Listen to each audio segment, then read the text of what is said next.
మన ప్రభు అయిన యేసుక్రీస్తు నామములో అందరికీ వందనాలండి. ఈరోజు దేవుని మాటలు గలతీయులకు రాసిన పత్రిక 4వ అధ్యాయము 16వ వచనము. నేను మీతో నిజమాడినందున మీకు శత్రువునైతినా? ప్రియమైన దేవుని బిడ్డలారా, దేవుడు ఈరోజు మనతో మాట్లాడుతున్న మాట,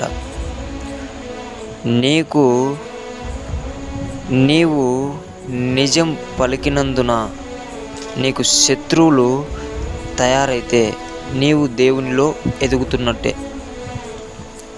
ప్రియమైన దేవుని బిడ్డ, చూడండి, ఈ రోజుల్లో నిజాన్ని ఎవరు కూడా అంగీకరించరు, అబద్ధాన్నే నమ్మేవారిగా ఉంటారు. కాబట్టి నువ్వు క్రీస్తు బిడ్డగా నిజాలు పలికినప్పుడు నీకు అందరూ శత్రువులు తయారవుతారు. చాలామంది అనుకుంటూ ఉంటారు, నాకెందుకు, నేను మంచి చేసినా నాకు చెడు జరుగుతుంది, నేను మంచిగా ఉండాలనుకున్నా నన్ను ఎందుకు దూరం పెడుతున్నారు, నా దగ్గరికి ఎందుకు ఎవరు రావడం లేదు అని చెప్పేసి. కానీ నువ్వు నిజం తెలుసుకోవాలా, నువ్వు నిజం పలుకుతున్నావు కాబట్టి నిన్ను దూరం పెడుతున్నారు.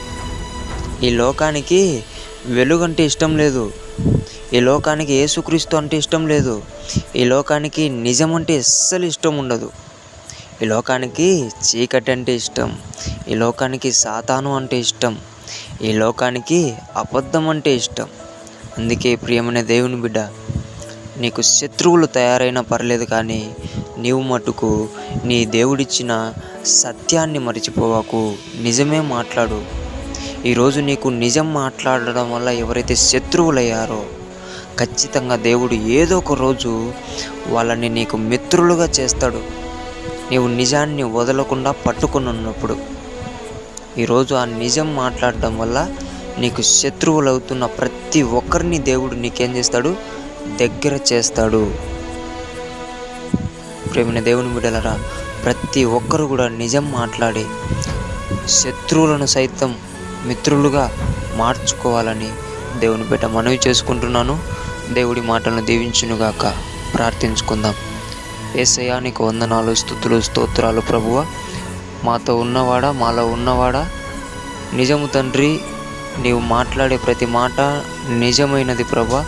ఆ నిజం మాట్లాడితే అనేక మంది శత్రువులు ప్రభా, ఎంతమంది శత్రువులు వచ్చినప్పటికీ నీవు మమ్ములను ప్రభా వారందరికీ మిత్రులుగా చేయమని యేసు నామములో ప్రార్థిస్తున్నాము తండ్రి.